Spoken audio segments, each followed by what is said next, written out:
বর্তমান সময়ে বাজারে নিত্য প্রয়োজনীয় পণ্যের মূল্য বৃদ্ধি ও জীবনযাত্রার ব্যয় ক্রমাগত বৃদ্ধির কারণে সরকারি চাকরিজীবীদের আর্থিক সংকট দিন দিন তীব্র থেকে তীব্রতর হচ্ছে।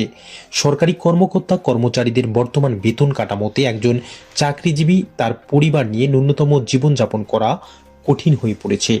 এমন প্রেক্ষাপটে নবম পে স্কেলে বেতন বৃদ্ধির দাবি জোরালো হয়ে উঠেছে। সরকারি চাকরিজীবীরা দেশের প্রশাসনিক ব্যবস্থার মূল চালিকা শক্তি। তারা যদি আর্থিক অনিশ্চয়তায় ভোগেন তবে তা দাপ্তরিক দক্ষতা ও সার্বিক সেবার মানকে প্রভাবিত করতে বাধ্য। বর্তমানে একজন নিম্ন ও মধ্যবিত্ত সরকারি কর্মচারীর বেতনে বাড়ি ভাড়া, সন্তানের শিক্ষা, চিকিৎসা ও দৈনন্দিন খরচ মেটানো প্রায় অসম্ভব। অনেককেই বাড়তি আয়ের জন্য পার্ট টাইম কাজ অথবা অন্য পেশার উপর নির্ভর করতে হচ্ছে। বিশেষজ্ঞদের মতে মূল্যস্ফীতি ও জীবনযাত্রার ব্যয়ের সাথে সামঞ্জস্য রেখে নিয়মিত বেতন কাঠামো সংশোধন করা উচিত। নবম পে স্কেল বাস্তবায়ন হলে সরকারি চাকরিজীবীরা আর্থিক স্বস্তি পাবেন, যা তাদের কাজের মনোযোগ ও উৎসাহ বাড়াবে। এতে সরকারি সেবার গুণগত মানও বৃদ্ধি পাবে।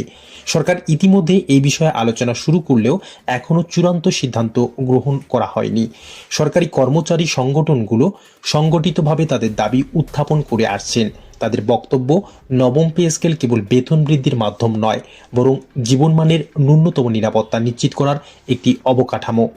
এ প্রসঙ্গে একজন নাম প্রকাশে অনিচ্ছুক একজন উচ্চপদস্থ সরকারি কর্মকর্তা বলেন, বর্তমান বেতনে পরিবার নিয়ে স্বাচ্ছন্দ্যে থাকা তো দূরের কথা, কেবল খেয়ে পড়ে বেঁচে থাকাটাই চ্যালেঞ্জ হয়ে দাঁড়িয়েছে।